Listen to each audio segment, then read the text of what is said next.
반갑습니다.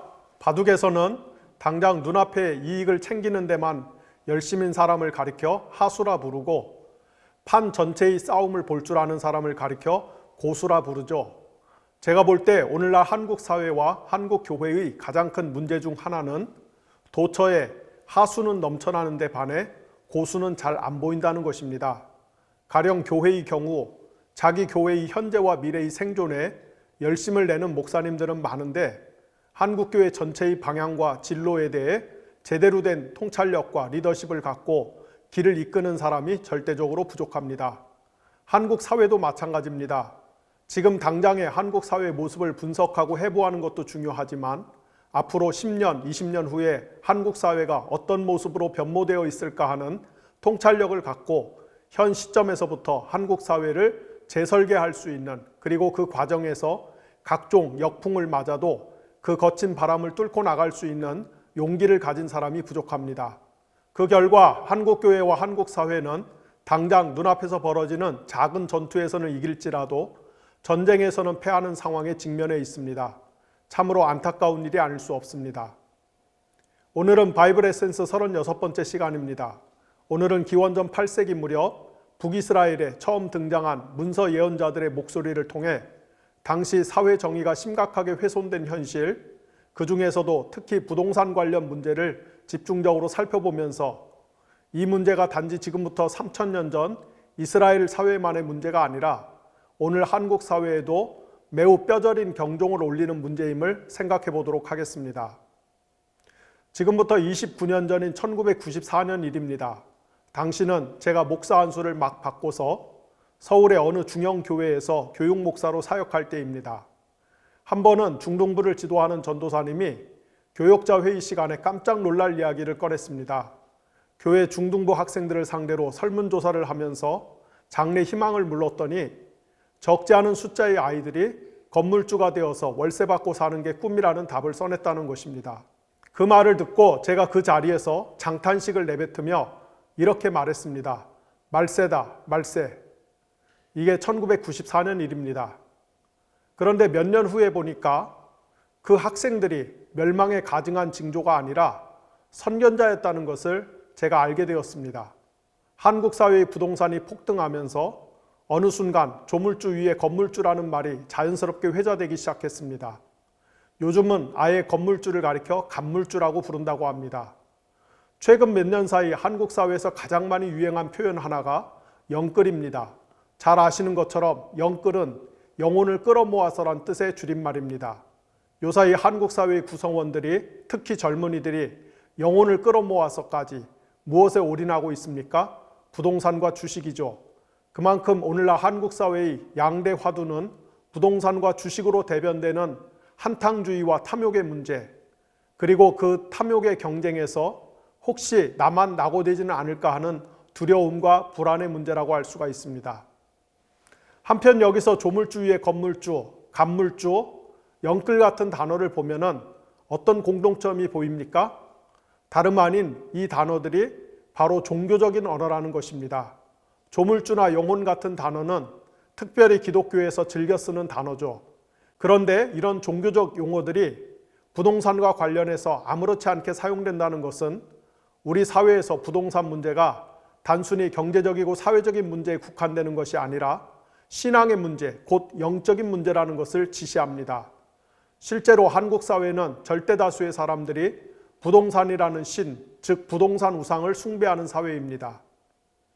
제가 이전 강의에서도 여러 번 말씀드렸듯이 성경의 관점에서 볼 때 우상 숭배와 사회적 불의는 항상 같이 갑니다. 구약 성경에 이스라엘이 패망한 결정적 이유 역시 우상 숭배와 사회 정의의 부재 때문이었습니다. 이렇듯 우상 숭배와 사회적 불의는 때려야 뗄 수 없는 관계입니다. 따라서 부동산을 마치 신처럼 떠받들고 사는 한국 사회에 사회적 불의가 팽배한 것은 당연합니다. 저는 우리 그리스도인들이 성경이 가르치고 있는 이 중요한 교훈을 꼭 명심했으면 합니다. 독일의 유명한 실존주의 철학자 카를 야스퍼스는 1949년에 출간한 역사의 기원과 목표라는 책에서 추계시대라는 표현을 처음 사용했습니다. 추계시대란 마치 자동차의 네 바퀴를 하나로 연결하는 중심축처럼 인류의 정신세계의 주축이 되는 시대를 가리키는 것으로 대략 기원전 8세기에서 3세기에 이르는 시기를 뜻합니다.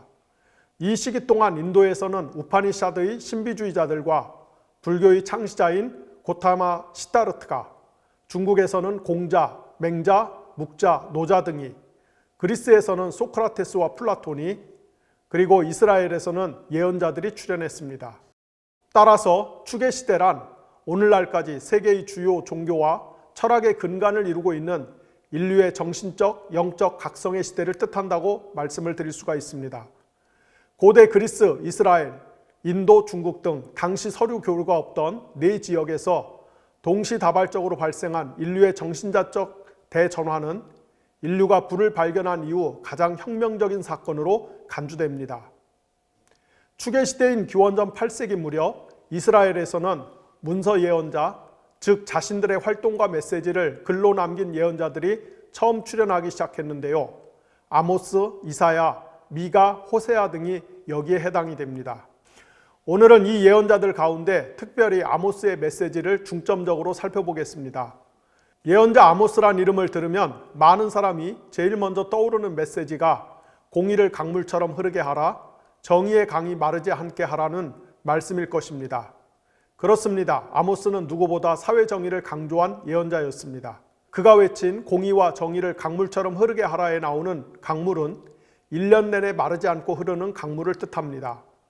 건기와 우기의 구분이 뚜렷한 팔레스타인 지역에서는 와디와 같이 우기 때만 반짝 형성되는 강이 많은데요.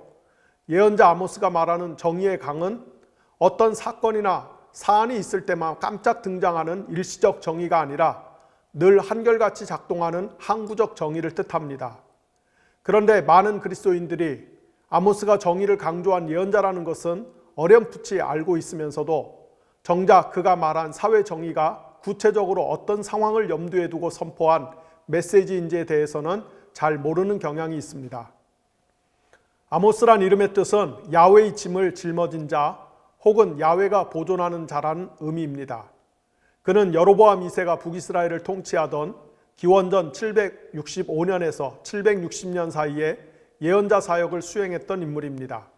아모스는 특이하게도 남유다 출신으로 북이스라엘에 가서 예언자 사역을 감당했습니다. 또한 그는 소위 평신도 출신이었음에도 불구하고 부패한 직업 종교인들을 대신하여 예언자 사역을 수행했습니다. 그는 본래 남유다에서 목축업에 종사하던 일종의 자영업자였는데요. 어느 날 하나님께 예언자로 부르심을 받고 멀리 북이스라엘을 방문하여 하나님의 말씀을 선포하였습니다. 아모스가 예언자로 소명받던 기원전 8세기 중반은 북이스라엘과 남유다 모두 경제적 번영을 구가하던 시기였습니다. 당시 고대 근동 지역의 절대맹주로 군림하던 아시리아가 국내 정치 문제로 외부에 신경을 쓸 여력이 없는 틈을 이용해서 북이스라엘과 남유다 왕국 모두 내치에 집중할 수 있었고, 그 결과 북이스라엘과 남유다 모두 경제적 번영과 군사적 안정을 도모할 수 있었습니다. 북이스라엘의 경우 여로보암 2세의 영도하에 경제가 활성화되면서 큰 번영을 구가하였고, 이에 힘입어 특히 부동산 경기가 호황을 누렸습니다. 여로보암 2세는 여름에 사용하는 궁궐과 겨울에 사용하는 궁궐을 별도로 보유할 정도였고, 왕의 궁궐뿐 아니라 상류층 사람들의 주택에는 고가의 상하 제품이 넘쳐났습니다. 참고로 현대의 고고학자들은 당시 북이스라엘의 수도였던 사마리아를 발굴하면서 약 500개의 상하를 찾아냈습니다. 여로보암 2세는 영토를 확장하는 데도 힘을 썼으며, 그 결과 북이스라엘의 경계를 북쪽으로는 하맛에서 남쪽으로는 아라바까지 확충했습니다. 하맛은 과거 여호수아 시절에 정복했던 최북단 지역의 땅이고, 아라바는 오늘날 사해 지역을 가리킵니다. 이는 이스라엘의 이상적 영토이기도 합니다. 이렇게 여로보암 2세가 경제를 크게 부흥시키고 영토를 넓혀 국가의 위상을 드높이자 자연스레 북이스라엘 백성들 사이에서는 그를 신격화하려는 움직임이 발생하기까지 합니다. 일례로 당시 북이스라엘의 대제사장이었던 아마샤는 북이스라엘의 성소가 있던 베델을 가리켜 왕의 성소로까지 칭합니다. 베델은 창세기 28장에서 야곱이 하나님의 계시와 신현을 체험한 이후로 매우 중요한 종교적 장소가 되었음에도 불구하고 이제 한 개인의 정치적 업적과 성취를 상징하는 장소로 변질된 것입니다. 한편 여로보암 2세가 이룩한 경제적 군사적인 눈부신 업적에도 불구하고 성경은 그를 가리켜 지독한 우상 숭배자였으며 사회 정의를 크게 훼손한 자였다고 평가절하합니다. 여로보암 2세가 주도한 경제적 번영은 북이스라엘 사회의 극심한 양극화 현상을 초래했습니다. 활발한 국제 무역을 통해 북이스라엘 사회에 막대한 양의 돈이 유입되자 이를 바탕으로 신흥 상류층이 형성되었고, 이들 신흥 상류층은 여윳돈을 이용하여 토지와 주택을 추가로 매입하거나 고급 주택을 짓는 데 힘씁니다. 또한 기존의 기득권 카르텔 세력, 곧 왕족, 귀족, 종교 지도자들 역시 사회적 약자로부터 땅을 빼앗아 자기 입속을 차리는 일이 횡행합니다. 이렇듯 부동산을 매개로 사회 전반에 걸쳐 소수의 부자와 다수의 가난한 자로 경제적 지위가 크게 양분됩니다. 본래 이스라엘 사회는 하나님께서 과거 여호수아 시대에 이스라엘을 가나안 땅에 정착시키면서 구성원 모두에게 땅을 공평하게 분배하시고 각 집안에 분배된 최초 땅의 소유권이 영구히 다른 사람에게 넘어가지 않도록 안식년, 희년, 고엘제도 같은 다양한 사회적 안전장치를 마련하실 정도로 부동산을 핵심으로 한 평등사회를 지향했던 사회였습니다. 그러나 기원전 8세기에 이르면 오히려 부동산을 매개로 하여 사회적 불평등이 심화되기 시작한 것입니다. 실제로 고고학자들의 발굴에 따르면 북이스라엘 지역의 경우 기원전 10세기까지만 해도 주택의 규모가 일정한 데 반해 기원전 8세기경으로 추정되는 주택의 경우에 사이즈 차이가 큰 것으로 판명되었습니다. 기원전 8세기 북이스라엘 사회에서 권력과 돈을 과점한 사회적 강자들은 경제적 약자들의 어려움을 악용하여 그들에게 고리의 이자를 앞세워 돈을 빌려준 다음 채무자가 이를 갚지 못하면 집 혹은 토지를 빼앗거나 심지어 채무자의 가정에 속한 여성이나 자녀들을 압류하여 노예 등으로 팔아넘기는 일까지 서슴지 않았습니다. 물론 이 과정에서 사회적 약자 편에서는 억울하고 불공정한 일들이 비일비재했습니다.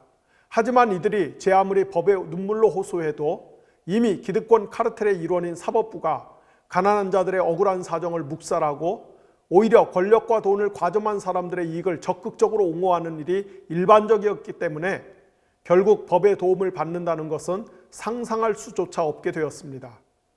더욱 참담한 것은 하나님의 율법 정신을 대놓고 깔아뭉개면서 사회적 불의를 일삼는 사람들이, 아니 그런 사람들일수록 종교 활동에 열심을 냈다는 것입니다.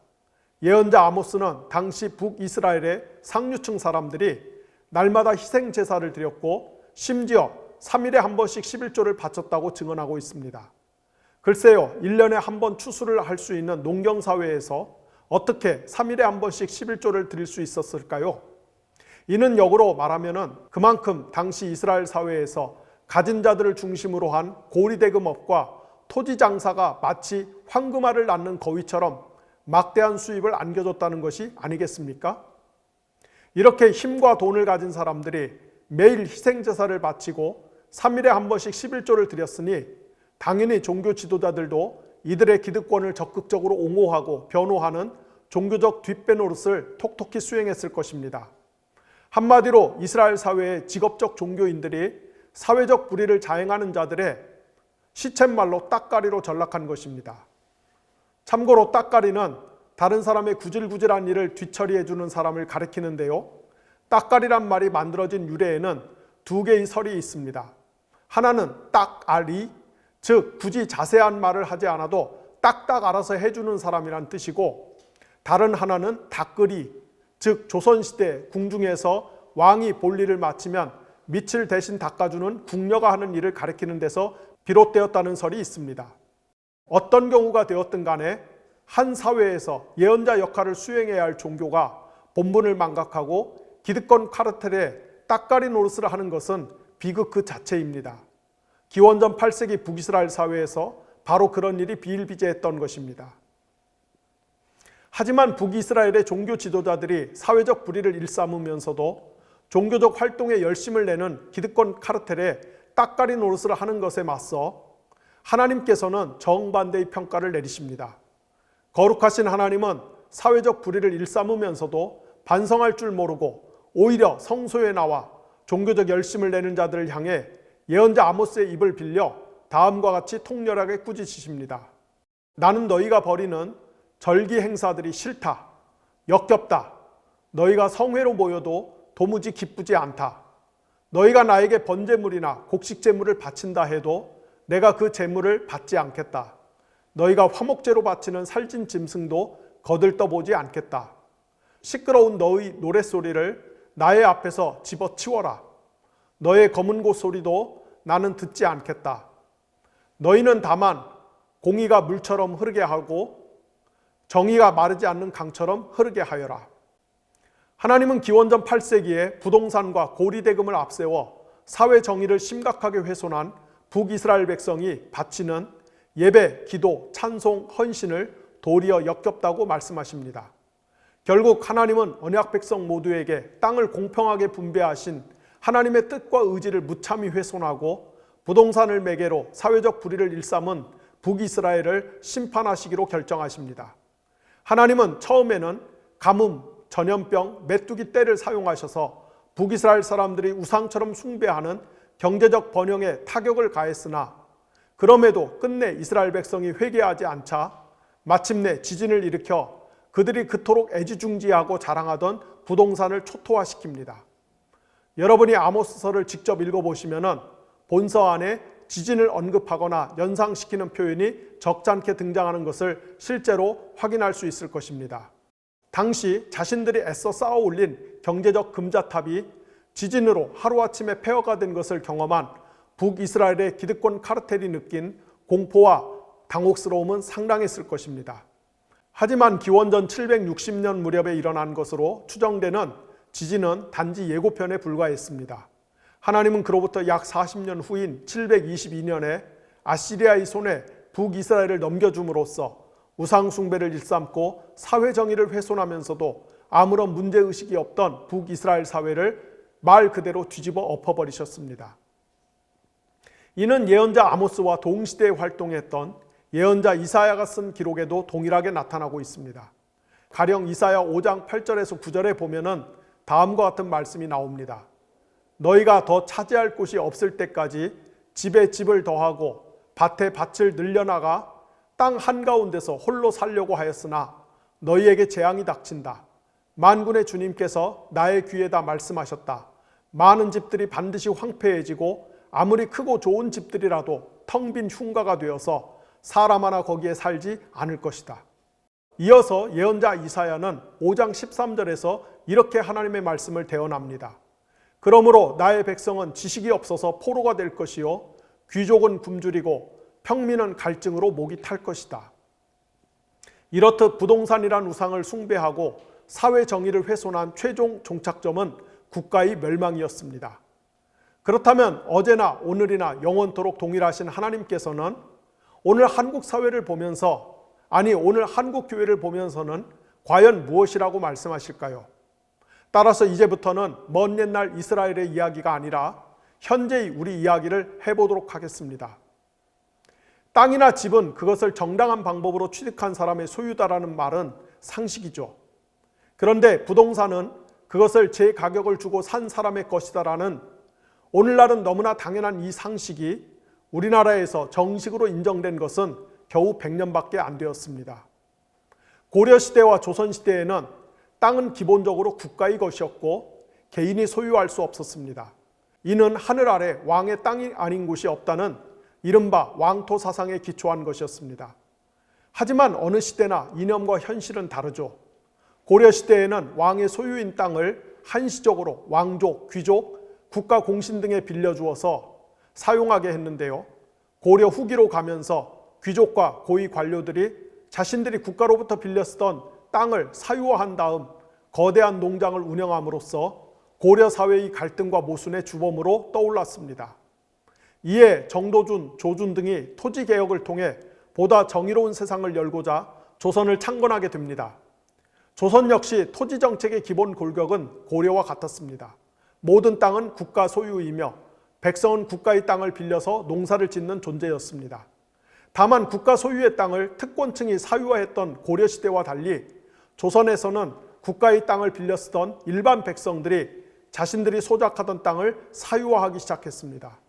그리고 16세기부터는 귀족과 관료들이 일반 백성의 땅을 헐값에 사들이거나 빼앗아서 대지주가 된 후 가난한 농민에게 소작 형태로 빌려주기 시작했습니다.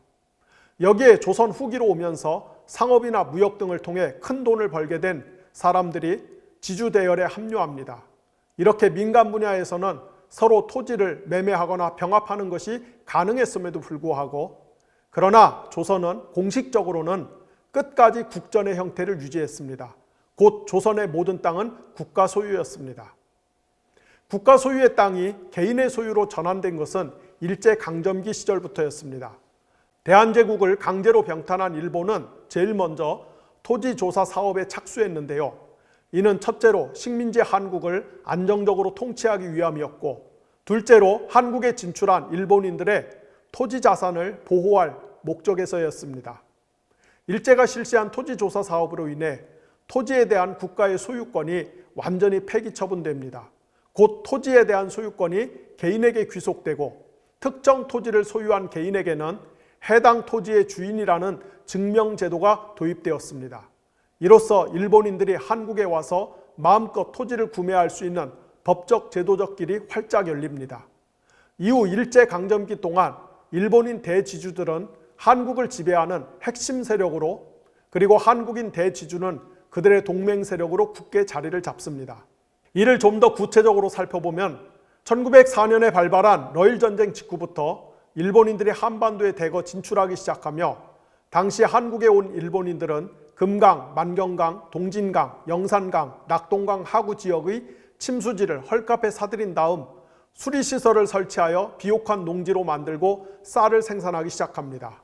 일제는 1920년부터 대대적인 농업개발 정책을 펼치면서 토지를 개량하여 식량 생산을 늘리도록 독려하는데, 이는 1910년대 말부터 일본이 공업화가 가속화되면서 농업이 약화되어 쌀이 부족해지자 일본 국내에 보낼 쌀을 마련하기 위함이었습니다. 그리고 이렇게 쌀의 상품화가 확대되면서부터 한국에서 일본인 대지주가 급등하는 반면, 한국 농민 중에는 농지를 상실하고 소작농 혹은 빈곤한 영세농으로 전락하는 사례가 속출하기 시작합니다. 그 결과 1930년 기준으로 한국인 소작농의 68%가 보릿고개를 넘기는 것이 매우 힘든, 즉 봄철에 끼니 걱정을 해야 하는 춘국농가로 전락했고, 전체 소작농구 133만 가구 중 77만 가구가 농사만으로는 먹고 사는 것이 불가능해져 다른 일을 병행하는 처지로 내몰립니다. 엎친 데 덮친 격으로 일제가 1937년에 중국과의 전쟁을 시작하고, 이어서 1941년부터는 미국을 상대로 태평양 전쟁을 일으키면서 한국 농촌은 일제히 전시 식량 공급의 임무를 떠안게 됩니다. 이때부터 한국의 농민들은 자신이 농사를 지은 곡식을 마음대로 처분할 수 있는 권리를 박탈당하며, 더 나아가 자기 가족이 먹을 식량까지 전투용 식량으로 징발당하고 잡곡을 배급받아 겨우 목숨만 연명하는 비참한 처지로 내몰립니다. 따라서 1945년 8월 15일 일제로부터 국가의 자주권을 되찾은 광복 직후 한국 사회의 가장 큰 이슈 하나가 토지개혁에 있었음은 매우 자연스러웠습니다. 1945년 기준으로 한국의 전체 농가는 총 206만 가구였는데, 그중 자작농은 13.8%에 불과한 반면 소작농은 무려 49%에 달하였고, 자소작농이 34.7%였을 정도로 한국은 지주의 나라였습니다. 이에 이승만 정부는 1950년 2월 국가 전체의 소작지 중 3정보 곧 9,000평 이상이 넘는 소유지에 한해서는 그 초과분의 땅을 지주 보상액 150%의 조건으로 유상 몰수하여 해당 농지에 소작농, 영세농, 순국선열의 유가족, 피고용 농가 등의 상환액 150%의 조건으로 유상 분배하는 농지개혁을 단행하여 그야말로 하루아침에 지주의 나라를 세계 최고 수준의 농지 평등권을 자랑하는 소농의 나라로 변모시키는 데 성공했습니다. 그 결과 1945년 말만 해도 한국 사회에서 자작농이 차지하는 비율이 35%였는데 반해 1951년에는 자작농 비율이 무려 96%까지 치솟았습니다. 그렇다면 우파 정부였던 이승만 정권 하에서 어떻게 이런 엄청난 토지개혁이 일어날 수 있었을까요? 여기에는 몇 가지 요인이 있습니다. 첫째, 북한이 선제적으로 단행한 토지개혁의 영향 때문입니다. 북한은 남한보다 4년이나 빠른 1946년 3월 한 달 만에 무상몰수, 무상분배 방식으로 전격적인 토지개혁을 단행했는데, 만약 남한 정부가 토지개혁에 나서지 않을 경우 북한과의 이념 및 정체성 대결에서 밀릴 수밖에 없었기 때문입니다. 둘째, 미국의 강력한 의지 때문입니다. 당시 미국 정부는 공산주의 세력의 남진을 저지하는 것이 한반도에서 최우선적인 관심사였던 상황에서 만약 토지개혁을 실시하지 않을 경우 한국 사회 전체에 만연한 불만 때문에 큰 혼란이 발생할 것이라고 판단하고 한국 정부의 농지개혁을 매우 적극적으로 요구했습니다. 셋째, 토지개혁을 요구하는 농민들의 요구가 들끓었기 때문입니다. 넷째, 미국의 지지와 농민들의 지지가 절대적으로 필요했던 이승만의 정치적 계산 때문이었습니다. 그러나 기본적으로 이승만은 강력하고 철저한 토지개혁에 대해서는 부정적이었습니다. 이런 상황에서 이승만 정부의 초대 농림부 장관을 역임했던 조봉암과 농림부 차관이었던 강정태, 그리고 농지국장이었던 강진국이 토지개혁에 대한 신념을 굽히지 않음으로써 결국 엄청난 사회개혁이 가능했던 것입니다. 하지만 조봉암은 훗날 이승만 정권에 의해 공산주의자로 몰려 억울하게 사형을 당합니다. 1950년 2월에 단행된 토지개혁의 효과는 실로 엄청났습니다. 대한민국 전역에 걸쳐 조그만한 자기 땅을 갖게 된 무수히 많은 농민들은 소작농 시절과는 달리 새벽부터 저녁까지 열정적으로 농사를 짓기 시작했습니다. 그 결과 농가의 생산량과 수입이 증대되었습니다. 그러자 열심히 농사를 지어 돈을 벌게 된 자영농민들은 그 수입을 고스란히 자식 교육에 투자하기 시작했습니다. 그리하여 1945년에 2,937개였던 초등학교가 1960년에는 4,602개로 늘어났고, 대학의 경우 1945년에 19개였던 것이 1960년에는 63개로 늘어났습니다. 당시 한국의 부모들은 자신이 못 배운 한을 자식에게만은 물려주지 않으려는 일념으로 똘똘 뭉친 상태였습니다. 이렇게 해서 부모의 희생과 헌신의 바탕 위에 교육을 받은 세대가 1960년대부터 농촌을 떠나 대거 도시로 진출하면서 산업화, 공업화의 역군으로 자리를 잡습니다. 이들 젊은 세대는 공장에 취업하여 우수한 노동력을 제공하거나 아예 자신이 회사를 창업하여 한국 경제 발전의 주역으로 성장합니다. 하지만 이승만 정권 하에서 단행된 토지개혁은 몇 가지 치명적인 한계를 포함했습니다. 첫째로 토지개혁의 대상을 농지에만 국한하고 도시의 땅이나 초지, 임야 등은 빼놓음으로써 1960년대 이후 산업화 도시화의 물결을 타고 도시의 땅값이 폭등하게 된 원인을 제공합니다. 둘째로 토지개혁의 혜택을 소작농, 소농과 같이 농사를 짓는 사람에게만 한정함으로써 국민 모두가 개혁의 수혜 대상이 되지 못했습니다. 셋째, 토지를 유상으로 분배하면서 농지를 잘게 쪼개 분배했기 때문에 전국에 영세 농민이 가득한 결과를 초래했습니다. 이는 이후 대한민국의 농업개혁을 저해하는 큰 원인이 됩니다.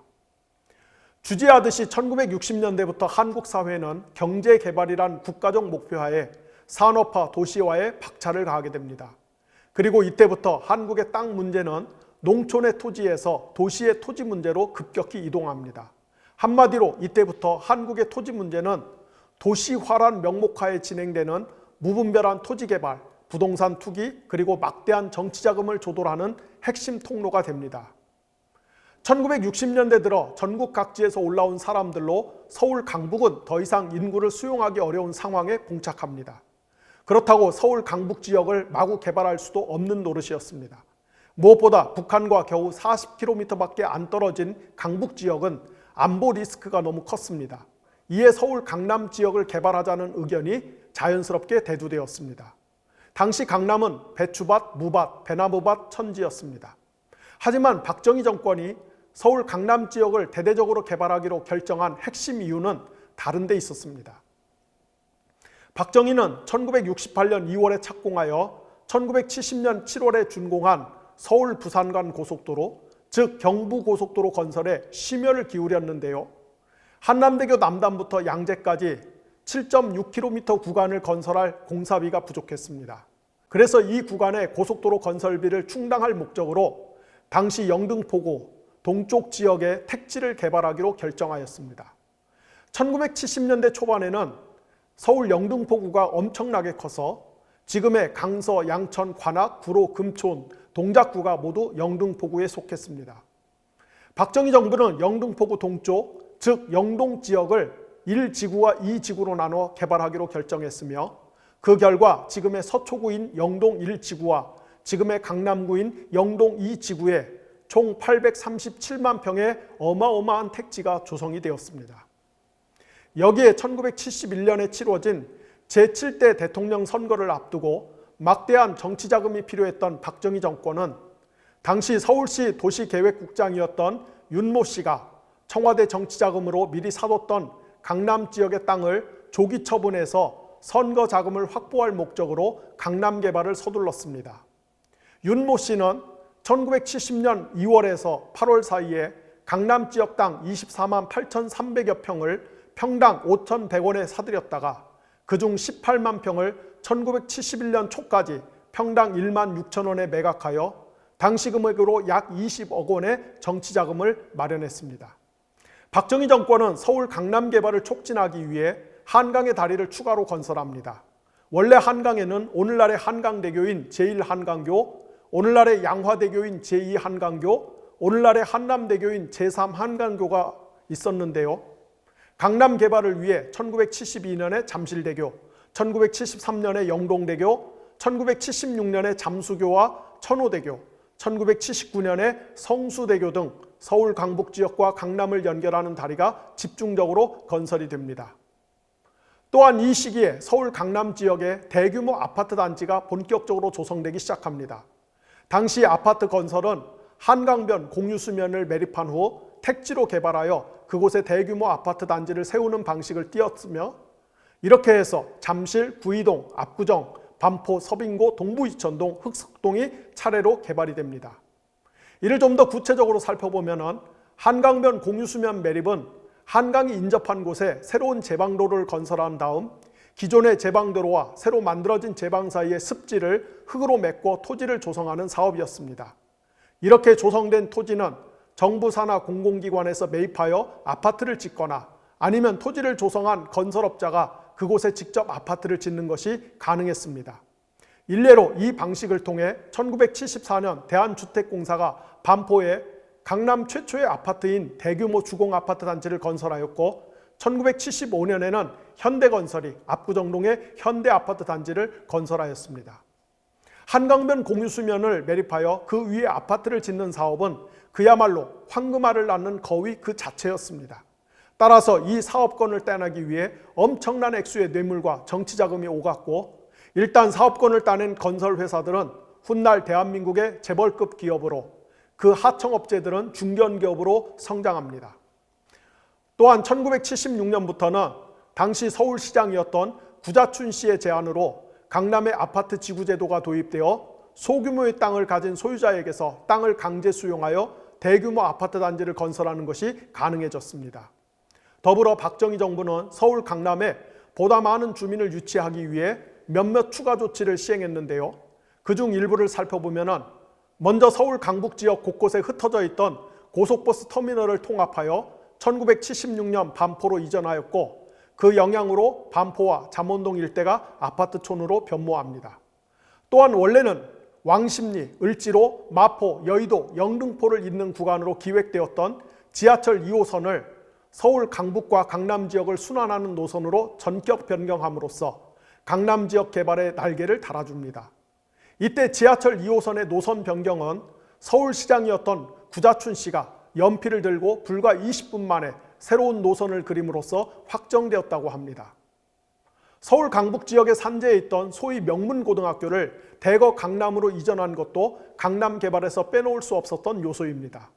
1976년에 경기고를 필두로 1977년에는 휘문고가, 1978년에는 정신여고가, 1979년에는 서울고가 강남으로 자리를 옮겼고 이로써 강남 8학군이 탄생하는 기틀이 만들어지게 됩니다.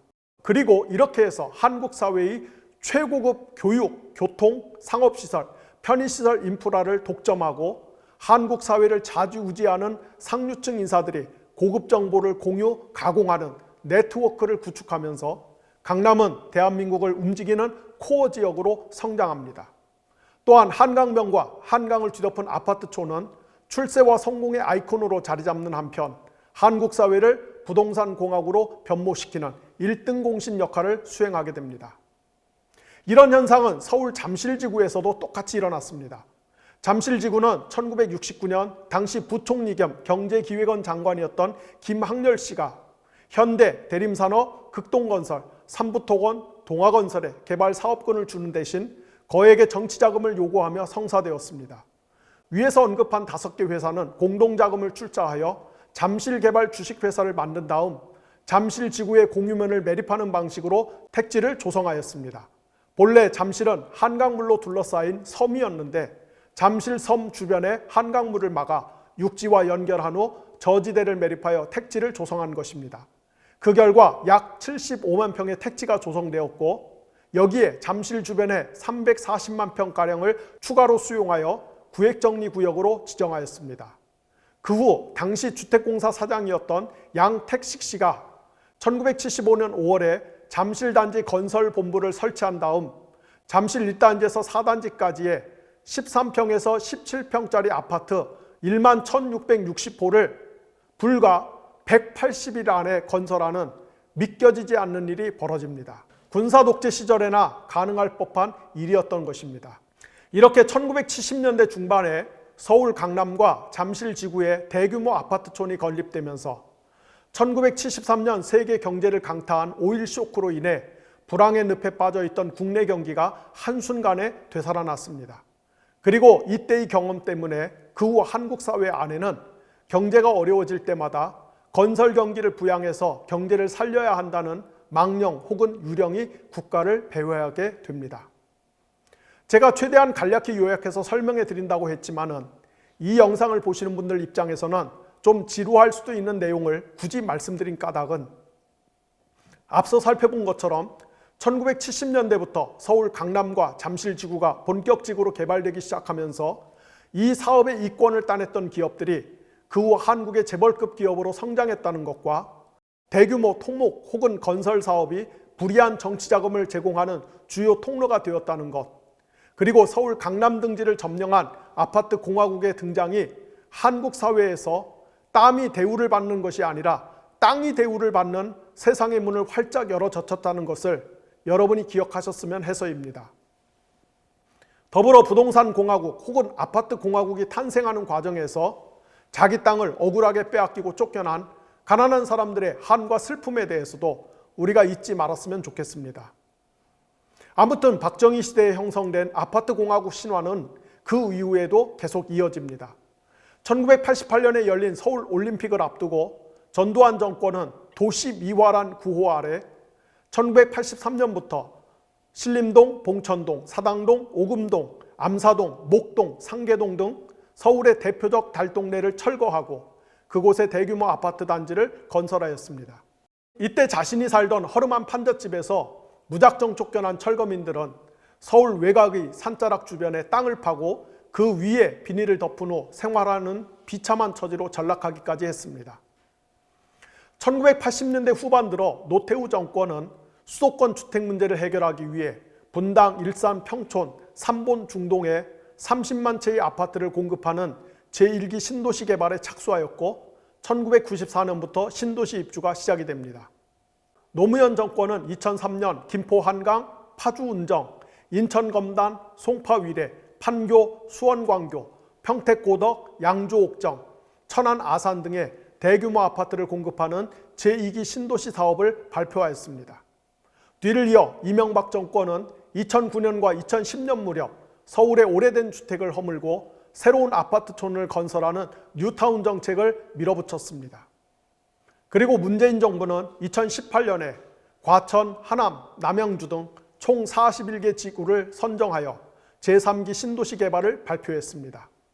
이런 식으로 지난 50년에 걸쳐 대한민국은 서울을 중심으로 한 수도권 일대가 촘촘한, 아니 빡빡한 아파트 숲으로 뒤덮인 나라, 곧 아파트 공화국이 된 것입니다. 그렇다면 한국인에게 과연 아파트로 상징되는 부동산은 무슨 가치와 의미를 지닐까요? 저는 단언컨대 오늘날 절대 다수의 한국인에게 아파트로 대표되는 부동산은 인생 최고의 우상이라고 말씀을 드릴 수 있습니다. 현재 절대 다수의 한국인의 삶의 가장 큰 목표가 무엇이냐면은 내 소유인 집 한 채, 그것도 기왕이면은 아파트를 장만하는 것입니다. 한국인들은 집 한 채를 장만하기 위해 평생 죽도록 일합니다. 그리고 집 사는 데 들었던 대출금을 모두 갚고 나면 그때는 진이 다 빠져서 진짜로 죽습니다. 이게 소위 세계 10위권의 경제 대국이라고 자랑하는 한국인들이 살아가는 실제 삶의 현실입니다. 다시 말씀드리지만은 오늘날 대다수 한국인은 집이라고 하는 우상을 숭배하고 있습니다. 한국인들은 자기 집, 그것도 더 비싸고 넓고 고급진 집이 있으면은 인생이 그만큼 더 행복해질 것이라고 굳게 믿습니다. 따라서 집이 인생의 질을 결정하는, 집이 인생의 행복을 결정하는, 집이 인생의 성패를 결정하는 기준, 즉 신앙의 대상입니다. 그래서 집이 우상인 것입니다. 하지만 집이 진짜로 한국인들을 행복하게 만들어주고 있습니까? 오히려 현실은 정반대가 아닙니까? 집을 장만하기 위해 죽도록 일하다가 진짜로 죽는 것은 말할 것도 없고, 집을 장만하기 위해 과도하게 일을 하는 까닭에 부부 사이에, 부모 자식 사이에 대화가 사라진 집이 얼마나 많습니까? 또 어렵사리 번듯한 집을 겨우 장만하기는 했는데 그 집안에서 각자 자기 방에 들어가 나오지 않는 까닭에 식구들 간의 얼굴 한번 보기가 어려운 가정이 얼마나 많습니까? 우리 아이들 중에는 질식할 것 같은 집안 분위기 때문에 학교를 마치고 혹은 학원이 끝난 다음에도 집에 들어오는 것이 죽기보다 싫은 자녀들이 지금 이 땅에 얼마나 많습니까? 곧 주택은 존재하나 가정이 깨진 집이 얼마나 많습니까? 이것이 정녕 우리 시대 한국 사회의 비극이 아닙니까? 그럼 대체 왜 우리 사회가 이렇게 된 것일까요? 본시 인간은 누구든 한 가지 이상의 신을 섬기게 되어 있습니다. 이 세상에 모종의 신을 섬기지 않는 사람은 단 한 명도 없습니다. 심지어 무신론자들조차도 신이 존재하지 않는다는 믿음을 앞세워 사실상 자기 자신을 신앙의 대상으로 삼고 삽니다. 인간이 섬기는 신은 둘 중 하나입니다. 인간은 자신을 만든 창조주 하나님을 섬기든지 또는 인간 자신이 만든 우상을 섬기든지 둘 중 하나입니다. 그리고 모든 인간은 자신이 섬기는 신의 형상을 닮아가게 되어 있습니다. 곧 창조주 하나님을 섬기는 자는 하나님의 형상을 닮아가고 우상을 섬기는 자는 우상의 형상을 닮아갑니다. 창조주 하나님의 본질은 생명입니다. 하나님은 모든 생명의 근원이십니다. 따라서 생명의 근원이신 하나님을 섬기는 사람은 생명력이 넘치는 존재로 변해갑니다. 그는 사랑, 섬김, 희망, 기쁨, 평화, 용서 등의 가치를 통해 자신의 삶에서 창조주 하나님께 뿌리를 둔 생명의 열매를 맺습니다. 반대로 우상의 본질은 죽음입니다. 우상은 귀가 있어도 듣지 못하고 입이 있어도 말하지 못하며 눈이 있어도 보지 못합니다. 왜죠? 죽었기 때문입니다. 따라서 우상을 숭배하는 자는 우상의 형상을 따라 결국 죽어버린 존재로 변해갈 수밖에 없습니다. 부동산 혹은 아파트라는 우상을 숭배하는 것도 마찬가지입니다. 고작 시멘트와 철근으로 이루어진 아파트라는 죽은 우상을 지극정성으로 숭배하는 한국인들의 인격이, 그들의 가정이 죽어가는 것은, 또는 이미 벌써 죽어버린 것은 바로 이 때문입니다. 부동산이란 우상이 한국인을 생명이 아닌 죽음으로 이끄는 것은 비단 개인의 인격과 개별 가정에만 국한되는 일이 아닙니다. 아파트 또는 부동산이란 우상은 한국 사회 전체를 하나님의 생명에서 멀어지게 하고 오히려 사단의 사주와 통치를 받는 죽음의 권세 아래로 몰아넣고 있습니다. 한국인들이 아파트 가격과 평수에 따라 다른 사람의 인격과 가치를 평가하고 분류할 때 바로 그때 우리는 사탄의 권세인 죽음의 노예가 되는 것입니다. 한국의 부모들이 자식에게 아파트 평수가 작은 집 아이와는 어울리지 말라고 가르칠 때 바로 그때 우리는 사탄의 권세인 죽음의 노예가 되는 것입니다. 한국의 부모 세대와 젊은이들이 부동산이 차이가 나는 집과는 결혼 혹은 사돈 관계를 맺지 않으려고 할 때 바로 그때 우리는 사탄의 권세인 죽음의 노예가 되는 것입니다. 제가 바이블 에센스 시간을 통해 누차 강조했듯이 하나님은 모든 사람이 더불어 행복하게 잘 사는 세상을 만들고 싶어 하십니다. 반면 사탄은 소수의 사람들이 다수를 억압하고 착취하는 가운데 다수의 희생을 발판으로 소수의 사람들이 호의호식하는 세상을 만들므로써 모두가 더불어 잘 사는 세상을 향한 하나님의 비전과 의도를 무산시키려고 합니다. 사탄이 원하는 세상의 모습, 그것이 바로 피라미드 체제인 것입니다. 한국 사회에서 부동산은 피라미드 체제의 핵심 요소입니다. 한국 사회에서 누가 어느 동네의 몇 평짜리 아파트에 사느냐 하는 문제는 곧 그가 속한 계급 혹은 그가 가진 힘을 가장 압축적으로 보여주는 경제적 지표이자 사회적 신분증 같은 것입니다.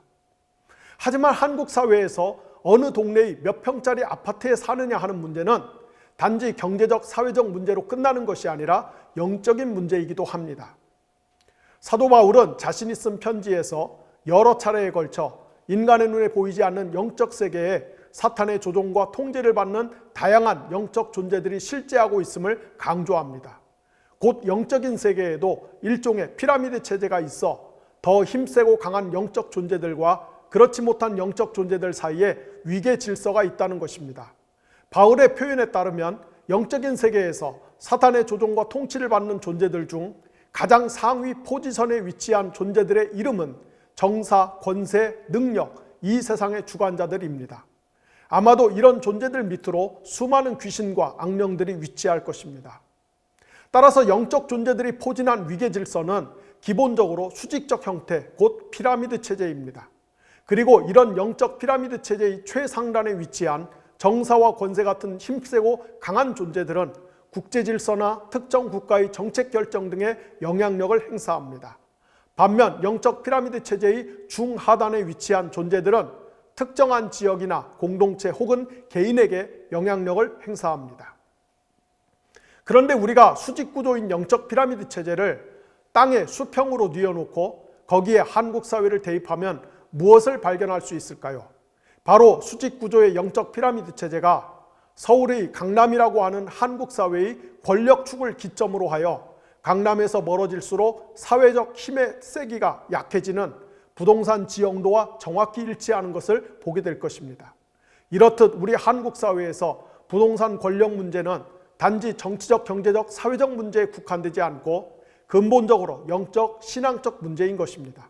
따라서 한국의 그리스도인들이 한국 사회의 부동산 문제 안에 내재된 영적인 문제를 깨닫지 못하고 그저 세상의 방식을 따라 어떻게 하면 부동산 현황이 더 우세한 지역에 진입하여 거주할 수 있을까에 집착하는 순간 실상은 사탄의 체제에 흡수되고 포획된다는 것을 알아야만 합니다. 지금도 한국 사회 일각에서 여전히 민족의 영웅으로 추앙하고 있는 박정희가 반세기 전에 설계하고 실행한 부동산 정책은 여전히 우리 한국 사회를 괴롭히는 좀비와 같습니다. 박정희가 설계한 부동산 정책 때문에 한국인의 가치관이 왜곡되었고 사회 전반에 부패의 사슬이 존재하며 불로소득이 판을 치고 사회적 배제와 소외가 발생하며 무엇보다 절대다수의 사람이 부동산이란 우상의 제단 앞에 자기 인생을 희생제물로 바치고 있기 때문입니다. 그러므로 한국의 부동산 문제를 궁극적으로 해결하기 위해서는 단순히 종부세 같은 세금을 강화하는 것만으로는 부족합니다. 물론 부동산 투기를 막고 불로소득을 제대로 환수하기 위해서는 엄정하고 공정한 세금 납부가 필수입니다. 하지만 그것만으로는 부족합니다. 왜냐하면 한국 사회에서 부동산 문제는 근본적으로 영적인 문제이기 때문입니다. 다시 말씀드리지만 한국 사회에서 부동산 문제는 영적인 문제, 곧 세계관의 문제, 가치관의 문제, 인생관의 문제와 깊이 연동되어 있습니다. 그러므로 한국 사회의 부동산 문제를 해결하기 위해서는 한국 사회의 세계관과 가치관과 인생관을 재설계해야만 합니다. 문제는 과연 이것이 가능하겠는가입니다. 저는 이 점에서 우리 기독교가 매우 유용한 자산을 갖고 있다고 믿습니다. 무엇보다 기독교는 성경의 정신을 따라 모든 토지는 본질적으로 하나님의 소유이고 인간은 단지 그것을 빌려 쓰는 것이라는 믿음을 갖고 있습니다. 또한 하나님은 모든 인간이 더불어 잘 사는 세상을 원하신다는 믿음을 갖고 있습니다. 우리가 이런 성경의 교훈을 따라 한국 사회의 부동산 문제에 접근한다면 지금과는 상당히 다른 해결책이 나오지 않을까요? 부동산 문제와 관련하여 기독교가 소유한 또 다른 자산은 우리 그리스도인들은 현 세상에서의 삶이 전부가 아니라 오는 세상에서의 삶, 곧 영원한 삶을 희구한다는 것입니다. 그리고 그 영원한 삶에 대한 소망과 믿음을 통해 현 세상의 물질적 가치들을 급진적으로 상대화할 수 있다는 것입니다. 만약 한국의 그리스도인들이 이런 관점에서 부동산 문제에 접근한다면 필경 부동산을 우상화하지도 않을 것이고 부동산 때문에 지나치게 교만하거나 절망하지도 않을 것입니다. 왜냐하면 그것이 바로 기독교 신앙이 가진 고유한 힘이기 때문입니다.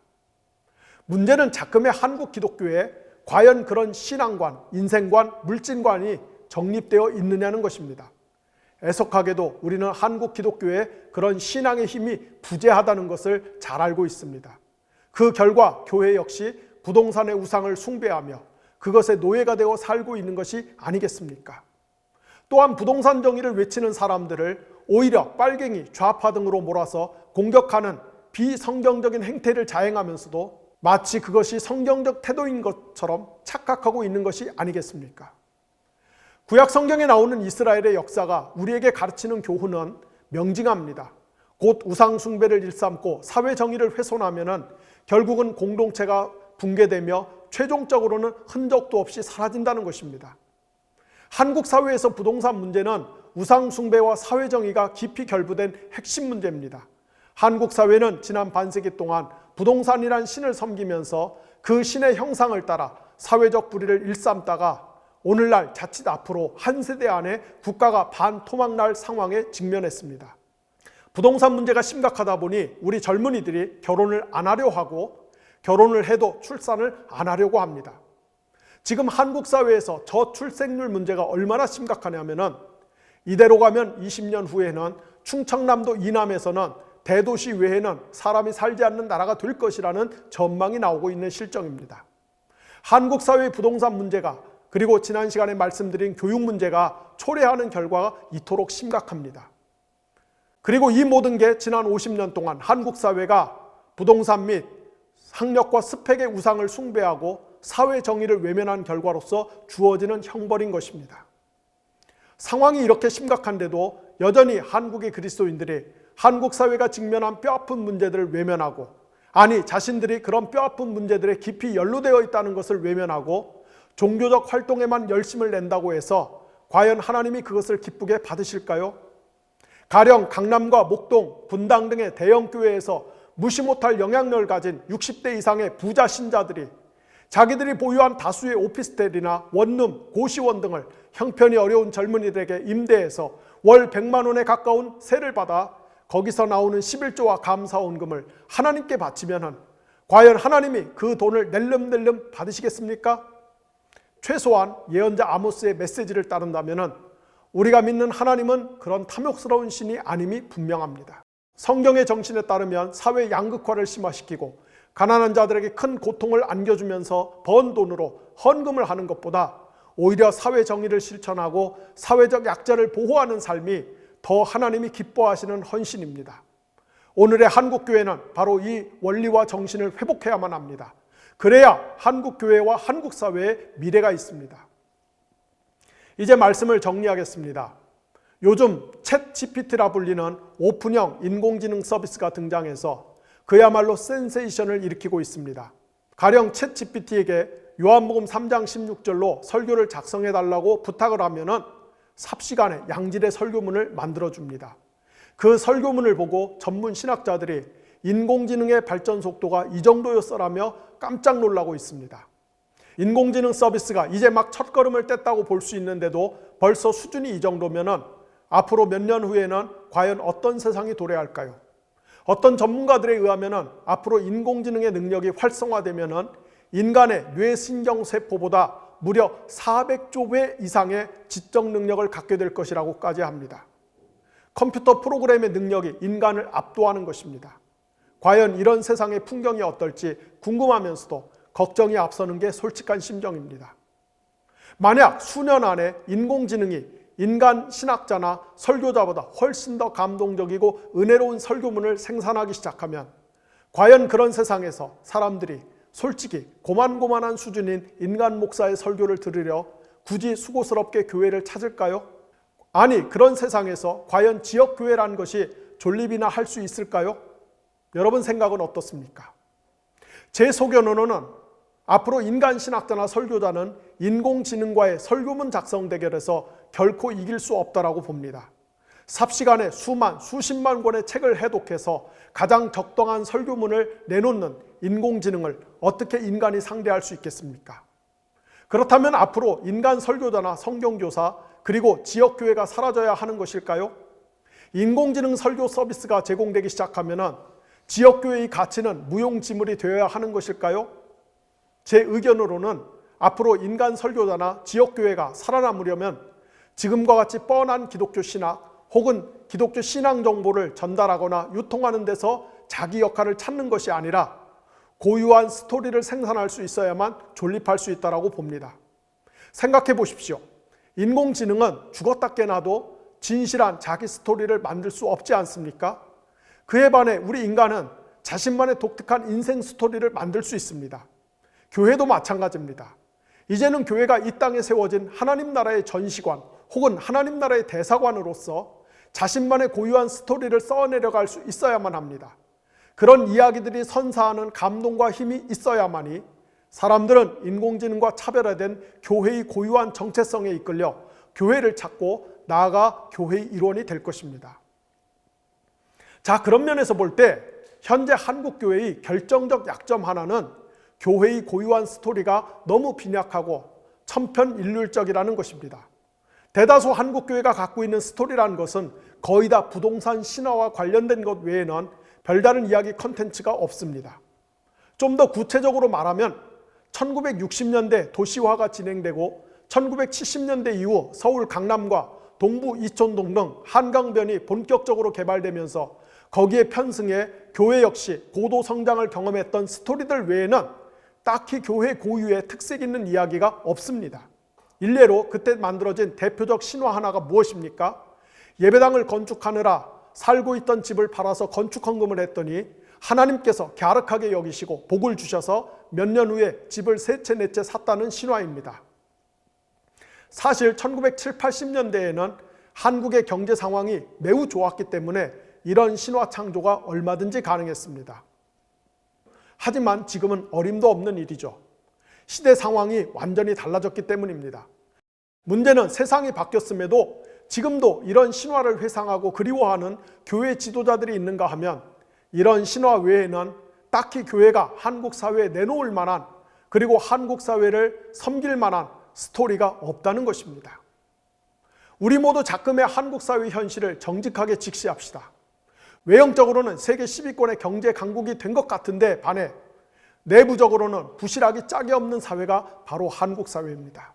사회 양극화는 갈수록 심화되고 사람들은 돈과 쾌락을 우상처럼 섬기며 생태계가 파괴되고 1인 가구가 급격히 늘어나면서 모두가 고립된 섬처럼 존재하며 인간 가족은 해체되고 그 자리를 반려동물이 대신 메꾸는 세상이 바로 한국 사회입니다. 또한 우울증, 공황장애, 조현병, 암 등으로 고통당하는 사람들이 부지기수인 사회가 한국 사회입니다. 자살률 또한 압도적 1위입니다. 나라가 골병이 들다 못해 죽어가고 있는 것입니다. 과연 이런 참혹한 세상에서 교회는 어떻게 사람들을 격려하고 위로하고 치유하고 새로운 가치관을 제공해서 한국 사회의 모순을 해결하고 정의를 실현할 수 있는 고유한 스토리를 써내려갈 수 있을까요? 저는 한국교회가 이런 스토리를 생산할 수 있는 능력을 배양하면 우리 사회에서 하나님 나라의 대사관으로서 계속 전도와 선교의 사명을 감당할 수 있지만 그렇지 못하면 결국은 한국 사회의 소멸보다 더 빠른 속도로 교회가 먼저 사라질 것이라고 예상을 합니다. 저는 오늘도 감히 예언자의 심정으로 다가올 미래의 냉혹한 현실을 말씀을 드렸습니다. 한국교회가 이 말을 들을 귀가 있다면 제가 드린 말씀에 귀를 기울일 것이고 그렇지 않고 거부한다면 어쩔 수 없이 패망의 길로 갈 것입니다. 기도하겠습니다. 거룩하신 하나님 아버지, 저희 한국 사람들이 마음과 뜻과 힘과 정성을 다하여 부동산을 신처럼 섬겼던 죄를 용서하여 주시기를 원합니다. 우리가 부동산을 매개로 해서 사람들 사이에 줄을 세우고 편을 가르고 사람들을 소외시키고 배제하고 사람들을 판단하고 가치평가하고 부동산을 우상처럼 섬기면서 인생을 올인하는 죄를 범하는 것들을 용서하여 주시기를 원합니다. 부동산에 탐욕의 우상이라는 신을 섬기다가 시멘트와 철근 덩어리 주택만 남고 그 안에서 가족들이 서로 사랑하고 희생하고 섬기고 화기애애하게 사는 가정은 다 실종되고 가정은 다 소멸된 것들을 용서하여 주시기를 원합니다. 더 늦기 전에 한국의 지도층들이, 한국 사회의 모든 시민들이 하나님의 성령에 주시는 감동을 따라 부동산 관련 법을, 제도를 정비하고 더 나아가 사회 전체의 가치관, 인생관, 세계관을 재설계할 수 있는 그런 현명함을 갖출 수 있도록 도와주시기를 원합니다. 그리하여 한국 사회가 소멸의 길로 가지 않게 하시고 계속해서 이 땅에 존재하면서 하나님이 이 민족에게 맡겨주신 사명을 잘 감당할 수 있도록 도와주시고 그 과정에서 교회가 해야 될 일을 잘 수행할 수 있는 그런 깨어있는 교회, 지혜로운 교회, 충성스러운 교회가 될 수 있도록 주께서 은혜를 더하여 주시기를 원합니다. 오늘도 이 영상을 보는 분들 가운데 마음이 상한 분들, 몸이 아픈 분들 주께서 위로하여 주시고 치료하여 주시기를 원합니다. 인생의 무거운 짐에 짓눌려서 비틀거리는 사람들을 주께서 붙들어 주시기를 원합니다. 다리에 힘을 북돋아 주시기를 원합니다. 허리를 꼿꼿하게 세울 수 있도록 목을 꼿꼿하게 세우고 눈을 들어 하나님을 바라볼 수 있는 그런 은혜들을 허락하여 주시기를 원합니다. 수많은 연단과 고난의 사슬에 포로가 되어서 고통을 당하는 분들을 주께서 그 포박과 결박을 풀어주시고 자유하게 하시는 은혜들을 허락하여 주시기를 원합니다.